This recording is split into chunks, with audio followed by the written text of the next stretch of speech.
കുറച്ച് ബീഫ് കിട്ടിയപ്പോൾ പെട്ടെന്ന് അതിനെ അങ്ങ് കറിയാക്കാമെന്ന് വെച്ചു. വേഗം ചെറു കഷ്ണങ്ങളാക്കി കഴുകി അങ്ങ് എടുത്തു.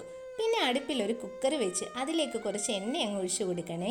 എണ്ണ ചൂടായപ്പോൾ അരിഞ്ഞു വെച്ച കുറച്ച് സവാളയും പച്ചമുളകും ഇഞ്ചി വെളുത്തുള്ളി ചതച്ചതും കുറച്ച് കറിവേപ്പിലയും ഇട്ട് നന്നായി അങ്ങ് വഴറ്റിയെടുക്കണം. പിന്നെ അതിലേക്ക് പൊടികളെല്ലാം ഇട്ട് കൊടുക്കണേ. എല്ലാ പൊടിയൊന്നും ഇട്ട് കൊടുക്കരുത്. മഞ്ഞൾപ്പൊടി, മുളക് പൊടി, മല്ലിപ്പൊടി, ഗരം മസാല, കുരുമുളക് പൊടി, പെരിഞ്ചീരകം, പിന്നെ കുറച്ച് ബീഫ് മസാല അങ്ങ് ഇട്ട് കൊടുക്കുക. എന്നിട്ട് പച്ചമണം മാറുന്നത് വരെ ഒന്ന് ഇളക്കി കൊടുക്കണം.